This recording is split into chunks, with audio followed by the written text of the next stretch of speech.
and would like to be able to get to the website that I just mentioned that will have the recordings, this is the website. So please make sure you get a screenshot, or if you would like that information emailed to you later, please just let us know. And now, without further ado, I would like to introduce to you our presenter for this session. So sorry about that. Our next topic is going to be Technology Beyond a Google Doc, being presented by Ms. Rebecca Amby Watson. Ms. Amby Watson has a bachelor's in middle grades education from College of Coastal Georgia. She obtained her master's and specialist in instructional technology from Valdosta State University. She is currently working on her doctorate in educational technology. Amby left the classroom after 8 years of teaching math to pursue her dream as an educational technology consultant. Her desire is to help teachers find new and innovative ways to teach using technology. Today, she will be giving you an overview of innovative ways to use Google Suite in the classroom. I now turn the session over to Ms. Amby Watson. Thank you so much. Natalie, do you see my screen? Is that working with me sharing it? I sure do. It's perfect. Yay. Okay, good. All right, so I am so excited to be here today. Thank you so much for having me. Today, I'm going to talk about tips and tricks with Google Suite. So a lot of times as educators, we think when we use technology, let's just put everything on Google Docs. Or if we give every kid a Chromebook, then that's technology and we're good to go. But there's a lot more that can be done with Google Suite. And at the end, I'll share a little bit outside of Google Suite as well that can really help to streamline things for you as an educator. Of course. So our goal is not to add more work to teachers, but it's to alleviate some of the work that is put on them every day. So today we're going to talk about Google Voice, Jamboard, HyperDocs, interactive journals, digital escape rooms, easel on Teachers Pay Teachers, and how to create a Bitmoji classroom with Canva. So this is going to be brief introductions into each of these topics, and I do have a QR code at the end to share this presentation with you so you have access to all the links and templates and examples, all of that good stuff. All right, so Google Voice, my team started using this during COVID, and it was a great way for us to communicate with our parents. So when we went hybrid back in March of 2020, we wanted to still contact our kids, talk to them on the phone, text them, that kind of stuff, without giving them access to our personal cell phone numbers. So we have a team, as a middle school teacher, we have a team of 4 teachers. So all of us had the Google Voice app on our phone, and we all used the same login. And then we continued to use that after COVID so that we could communicate with our parents. We could send a quick text that said, hey, little Johnny passed his math test today, and I'm super proud of him. And we found that it increased family involvement because students were more likely to be engaged because they knew that their parents had our phone numbers. Like, yes, parents can email, yes, parents can call the school, but if parents know that they can send you a text and have more instant access to you, then they're more likely to respond. It builds rapport with the parents. So as long as you're making those positive contacts in advance, then when a behavior issue does come up, they're more likely to be on your side because you've already established a relationship with the parents.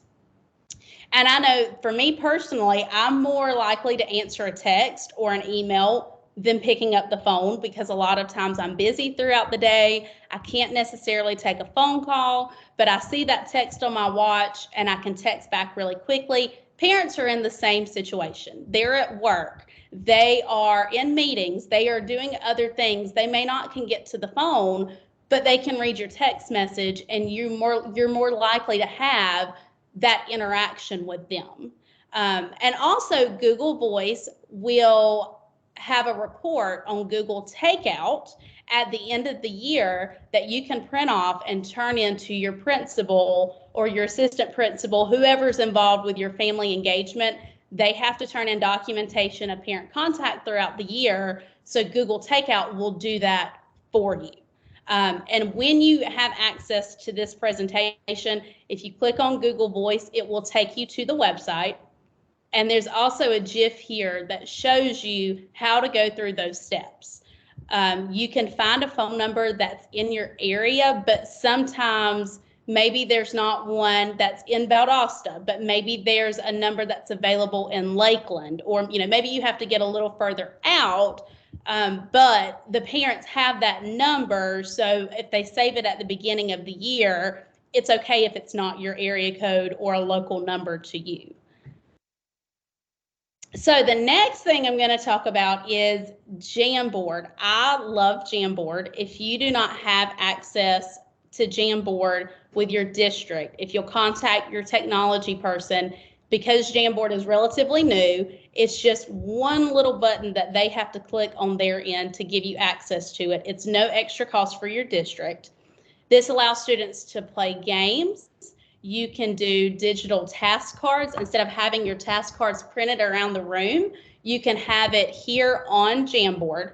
It allows up to 20 cards within one deck. So you could have these 4 students on this Jamboard and then have these 4 students on this Jamboard. So it really allows for differentiation. It allows for collaboration with your students, and you can group them however you choose to. So if you click up here, it will open a new Jamboard for you so you can see what it looks like. You can set the background. You can have notebook paper background, a graph background, or if there's a picture that you want to be the background, you can do that as well. And you can also search on Google to find a specific picture that you want for your background. Students are able to, you can use the pen, you can use the highlighter, there are sticky notes, you can put pictures or GIFs, text boxes, and there's also a laser. So if you are using this to present a lesson with, then it's easy for you to use the laser to highlight certain areas. But I'm going to show you an example of some different topics which you could use this for. Maybe you're a social studies teacher and you're learning about different maps. So you could give this to your students and have them actually come on and label the different parts of the map. Or if you are a math teacher, you could have different problems set up, let the kids play tic-tac-toe or bingo. And the really cool thing is that if you have an iPad or a phone, you can open the Jamboard on the app and you can write on it and it'll show up on the Jamboard. So everyone who's in the Jamboard can see what anybody else is doing. So if you have 2 kids who are working together, they don't have to be on the same device. They can be on their own device separately and still see what the other one is doing. If you have, this is an example of a task card. Instead of having them printed and put around the room, you could have it right here. Kids could write on this. They could make a sticky note. They could go to the next page and write a paragraph. And then if you are, again, social studies or science, something along those lines, you could create a timeline of what you're studying. Maybe you're reading a story and you want the kids to write a timeline of the events in the story. They could create that here on Jamboard. And Jamboard also has templates available on We Are Teachers that gives you more ideas, more what is Jamboard, how do I use Jamboard, and more templates that you can use. If you're in elementary school, you can have your daily calendar on here and have the kids come up and circle. They can move this circle to what day of the week it is, and talk about the weather and those kinds of things. So lots of different things that you can do with a Jamboard, and the kids really like it because it allows them to have more engagement. HyperDocs, they can be used with Google Docs. They can be used with Google Sheets, anything that you can create a hyperlink. So basically what you're doing with a hyperdoc is you're taking all of the activities that you would be doing anyways, and you're linking them into one location. So when the kids come in, let's say you're starting a new unit and you go over notes, you go over instructions with your kids, and then you say, okay, this is what we're going to work on for the next 2-3 days. So the kids come in and you can have this differentiated. You can have a Google Doc a HyperDoc for your lower achieving kids. And then you can assign a middle of the ground and then one that's more accelerated, because in Google Classroom, you can select the kids that you want the assignment to go to. Then you're differentiating and the kids don't even realize that they don't have the same document, which is pretty cool. So for this particular one, I want the kids to complete the assigned activities on vocabulary. So I've linked vocabulary, and if they click on this link, it's going to take them to multiplying and dividing integers. And as a student, they would see that assignment, they would go through and complete the activities for the vocabulary. Then they come back to the HyperDoc and it says, when you are finished, list 3 things you learned about integers below. So they're going to go into this table and type those 3 things that they learned from vocabulary. So that's the engagement piece. Then they're going to go on and they're going to explore and learn more about multiplying and dividing integers. So they're going to go to Generation Genius. And again, you've got a student link where they can go through and watch the video. They can read the discussion questions. They can learn more about the vocabulary.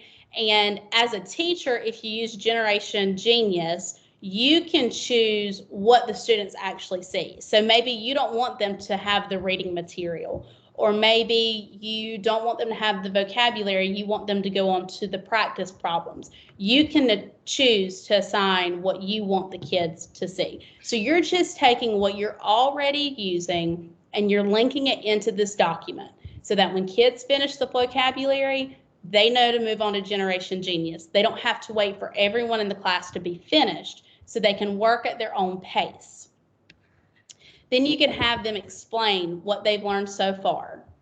And then they can go complete the easel assignment, and we'll talk more about easel towards the end. And then they can collaborate with their partner. 3 things you already knew, 2 things that you learned, and 1 thing that you still question.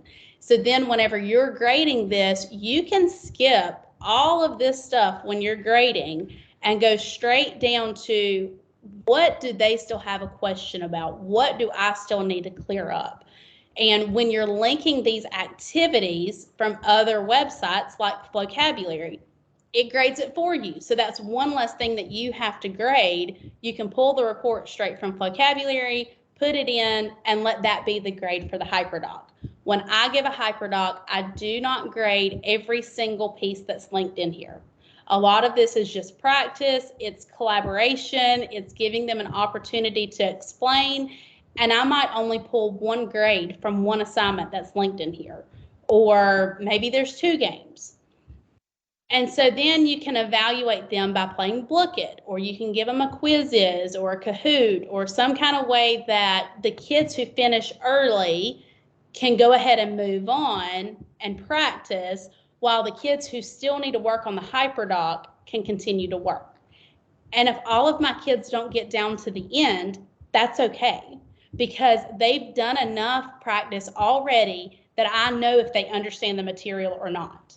And since students are working at their own pace, maybe you choose to block out 2 or 3 days to do this assignment. As the teacher, I can now pull small groups. And I can say, okay, I know this kid's still stuck on vocabulary, or maybe we just took a quiz the day before we started this.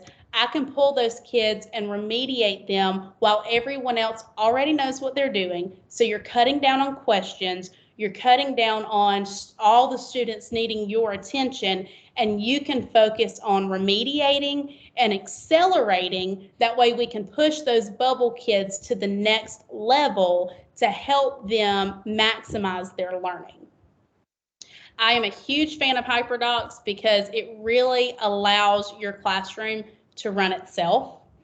And there is a website, if you click, when you have the presentation, if you click up here, it will take you to hyperdocs.co, where you can log in and you can find free HyperDoc templates. And there's actually a Google Drive in here where you can search specifically for your grade level and your content area. And what happens is, kind of like teachers pay teachers, teachers come in, they create HyperDocs, examples, templates, whatever. They upload it to HyperDocs website and it's free. You don't have to pay for any of these templates. So it's really about community and teachers helping other teachers. That way you don't have to reinvent the wheel. There's no sense in you creating a HyperDoc for multiplying and dividing integers if there's already one that's on there. Now you make a copy of that HyperDoc and you switch out. Maybe you don't use vocabulary, maybe you use BrainPop. You can switch out that link and change it to whatever you want that's going to meet the needs of your students for your classroom.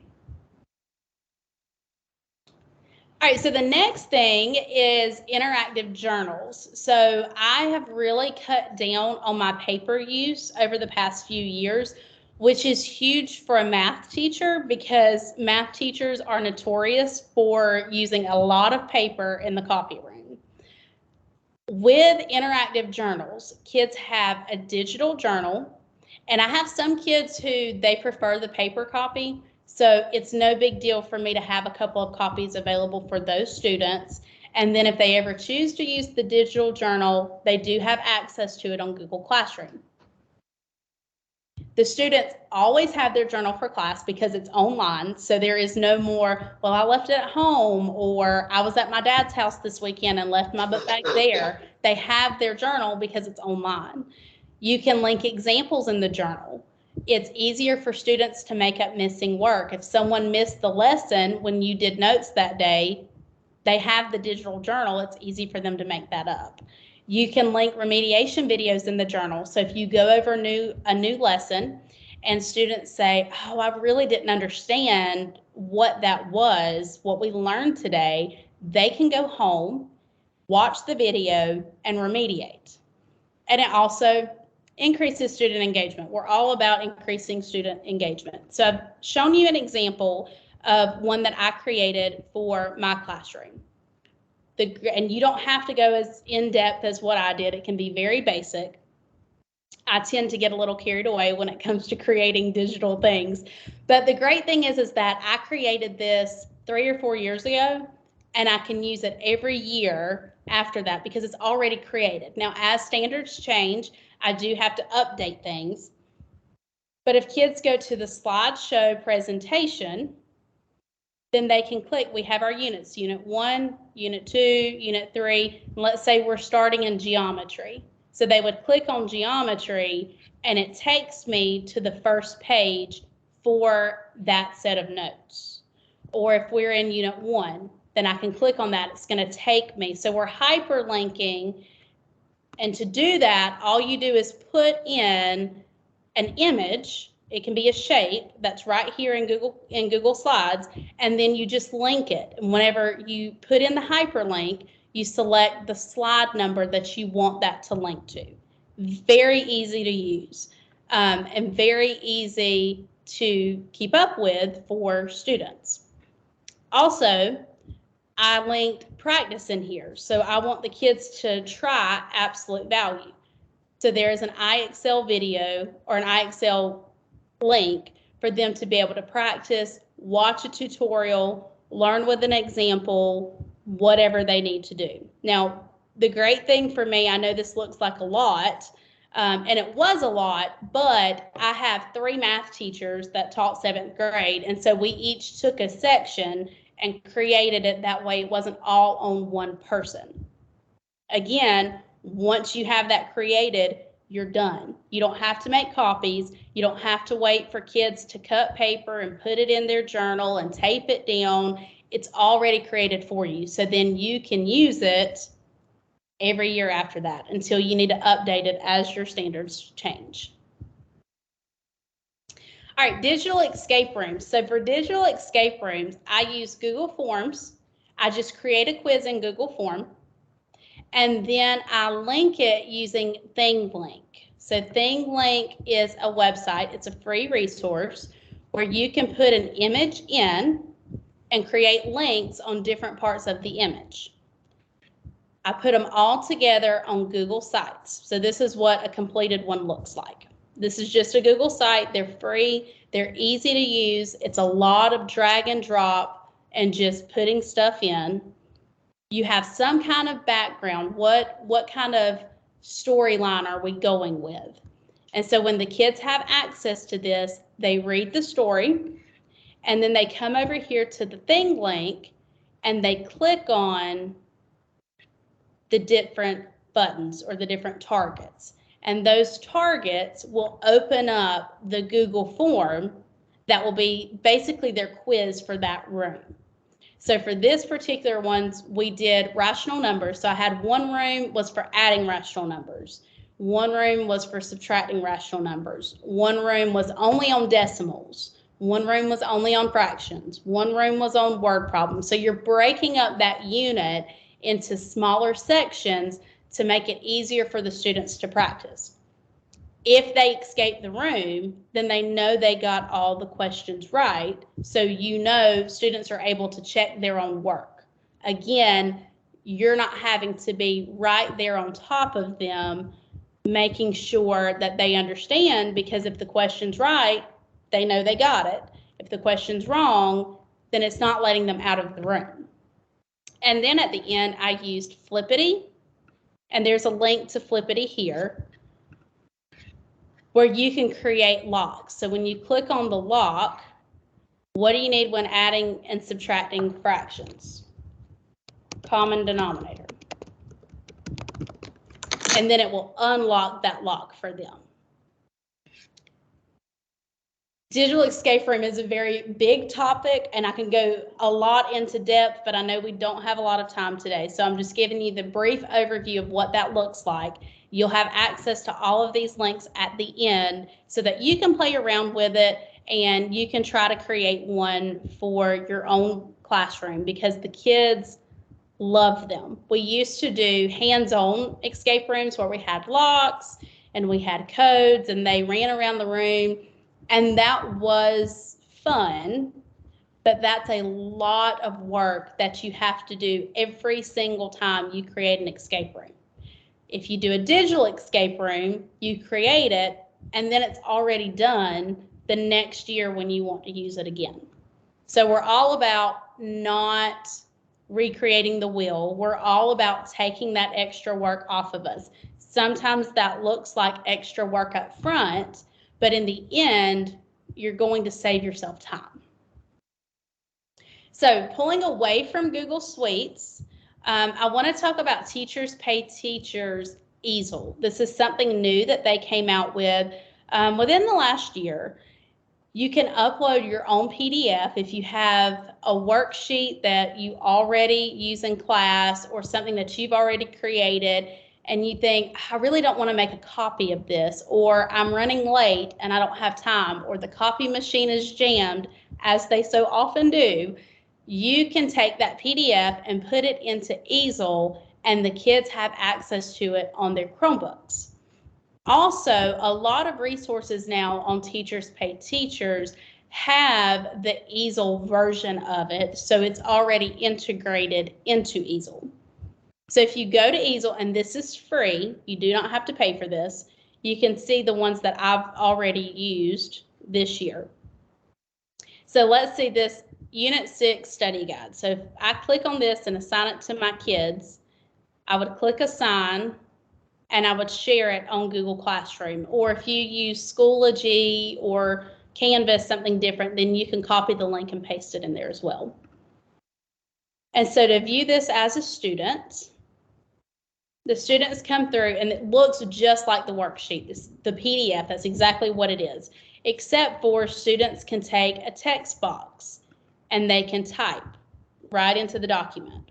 Or if it's easier for them to use a pen, then they can write with the pen, which is a little tricky to do when they have a mouse pad when they're using their Chromebook instead of an iPad or something like that. It's not as nice and neat.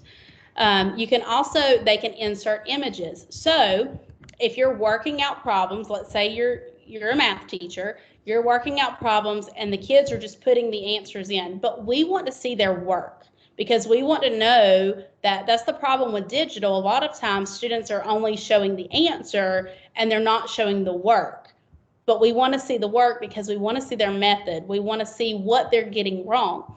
So you can have students write out the work on a piece of paper, take a picture of it with their Chromebook, and then upload it to the easel so that you can see that they understand that assignment, that they understand whatever you're working on. You can also insert shapes. You can highlight. So if you are an English teacher and you put in a cold read and you want them to underline or highlight the dependent clauses in every sentence, then they can go through and highlight that.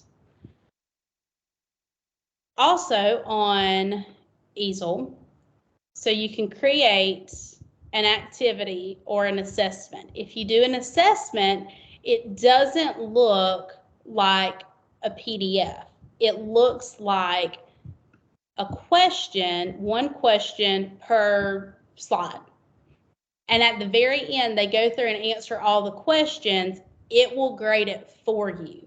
So you don't have to go through, when it's the PDF, you do have to go through and grade every question by hand.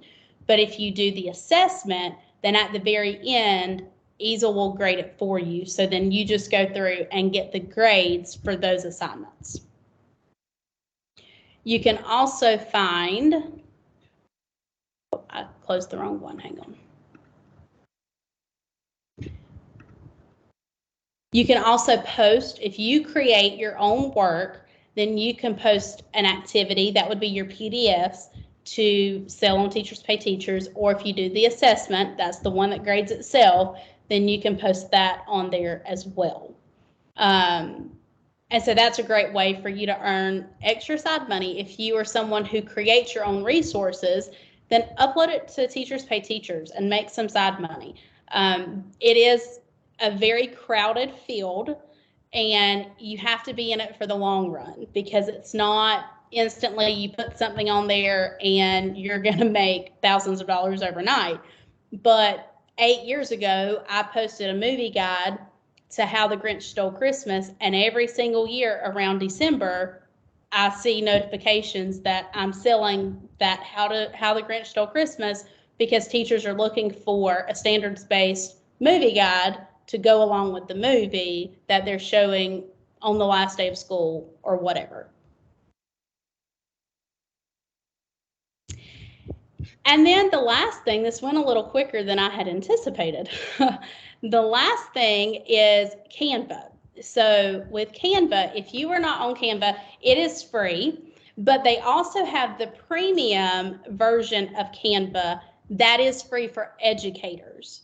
So if you want a Bitmoji classroom, and this is something that a lot of teachers are using for their daily agenda, or they post it on Google Classroom to show their activities for the day. You can use a Bitmoji classroom for your HyperDoc. Lots of different educational purposes. It became a hot thing for teachers to do a couple of years ago. And at first it was just because it was fun and it was aesthetically pleasing and it just looked pretty. But then we found that, hey, we can actually link things in here and make it educational too. So you could come in and pick the design that you like. And if you want to, you can change, whatever this looks like, or you can take out, today is Tuesday, erase that, and then you can put it in Google Slides, save it as a background, and just add the text to it every day. So you don't have to download from Canva. And then if you have it in Google Slides, you can hyperlink whatever we're doing today into the Bitmoji classroom. If you have a Bitmoji, you can download the Chrome extension, and I'm in Safari today, but on my Chrome extension up here in the corner, I have my Bitmoji saved here. So I can click on that, search the Bitmoji that I want to use for that day, and just drag and drop it straight into the classroom. So very easy for you to use that. For Canva, you can also search, let's see, math worksheet.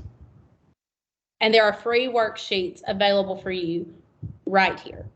So if you wanted to work on subtraction, then we could open this subtraction worksheet, and I can download that and print it. And now I've already have my assignment for today, or my warm up for today, or whatever. And it was as easy as searching it in Canva, and it was free, even though that was a premium worksheet. Because I have the education free version of Canva, I get those premium worksheets for free. Or maybe you want to have a cool email signature. Then there's all these templates that are already available that you can click on, add your picture here or add your Bitmoji here, and put all of your information, save it as your email signature, and then whenever you email parents, they have all of your information right there.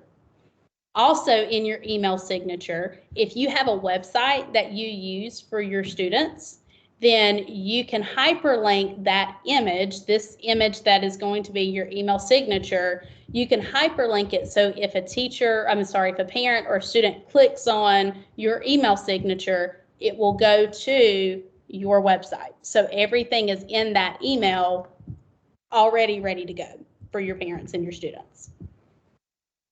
You also can, let's say you have an announcement or a newsletter. I know a lot of times teachers like to send home newsletters. So you can send home newsletters for your kids. We have classroom news that we can come in. This is the upcoming events. These are the after school activities. Reminder, we have a test coming up. Whatever news that you have, you can download it, send it out on Remind, on Living Tree, whatever form of parent communication your district uses. You can post it on Google Classroom, all of those things. You can also find announcements or informational graphics to remind parents that, hey, we have a pizza party coming up this Friday and we need you to bring this in. Whatever you want to do as an announcement, send that out to parents, and it's fun.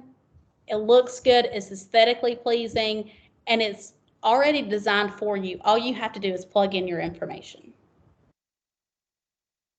And that, I can't believe I got all that done in 40 minutes. I really thought I'd be running over time. So if you will take your phone and scan this QR code, it will put the link on your phone so that you have access to this presentation. You can click on all those links. You can get all of those resources. I've also included my email address, my website, my phone number, and my social media handle that are also linked down here at the bottom. I send out a Tech Tip Tuesday newsletter every Tuesday morning at 8 o'clock. It includes the podcast from the day before, the weekly blog post. It has tech tips that are, sometimes they are teacher related and sometimes they are iPhone hacks, life related, whatever. And that is a free resource that you can add to your toolbox to help you integrate tech into your classroom. Well, thank you so much, Amby. That was wonderful. And we actually do have a question. Somebody has asked, and maybe if you could talk a little bit more about this since we have some time, Okay. is about the interactive journals. Yes. The question was about, do we have any template? Are there any templates available or things like that? So could you maybe talk a little bit more about the interactive journals? And if anybody else, sorry. No, you're fine. And if anybody else has any questions, feel free to raise your hand and then we can unmute you or put it in the chat while she's working on talking about the interactive journals a little bit more. So the interactive journal, I went through it briefly because I wasn't sure how much time I would have. But I do want to show you while I'm in here that if you go to view and you click on theme builder, then inside here is where I build the template for the interactive journal. Because if you put all of these things in the Google slide as you normally do, you just add a text box or you add a shape, you add a Bitmoji, whatever. Once you give your students access, if it's just built into the regular how you normally build a Google slide, then kids can click on that, they can move it, they can get it out of order. But if you go to the theme builder and you build that, you build it the exact same way here in the theme builder, then I can click and move this Bitmoji because I'm in the theme builder. But once I'm here, that's saved like as a background. And yes, you could build this, save it as an image, and then upload it as a background. But the problem is that if you decide to change something, then you're going to have to go back to wherever you created the background, change it, upload it again. Whereas if you build it straight into the theme builder, you want to swap out this Bitmoji, it's right there. All you have to do is swap out the Bitmoji. It's easy to change. Also, you can insert text boxes here, so that way students will see, let me see one of my notes. Click to add text. So when they click to add text, all they have to do is click. Whereas if you had a text box there, you would type in click to add text, and then students would have to erase that in order to type into the text box. So that theme builder makes it to where it's easier for, it is a lot of work up front, but it's easier for the kids to use and for them to not mess it up, because especially middle school students, they're really good at messing up what you've put together for them. And this would also be where you link. So I've got an image here or a text box or whatever. I just click on that and insert the link, and that will link it to the iExcel or the YouTube video or whatever it is that you want them to use. I did not put a template on here, but when the session ends, I will go back and add, I'll put template on here somewhere, add a link. That way you have a template that you can make a copy of, and then you can change it to whatever you want it to be. I have no problem doing that. Well, thank you. Do you mind maybe sharing your screen one more time? Sorry, but maybe this time just your screen so that the view of the box, sorry, I just forgot what that's called, so that people can take a picture with a little bit bigger of a screen. Okay, hang on just a second. The very last slide that you have.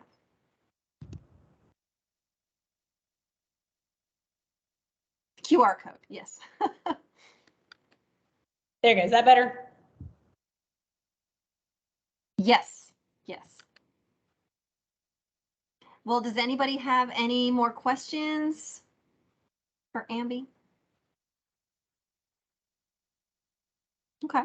Well, I will definitely be sharing the 3 slides from today's event with each of you. And but I do need your email. So for example, sometimes you can get into Teams and it doesn't ask you for your information. When you get in, you join anonymously. And when that is the case, if you could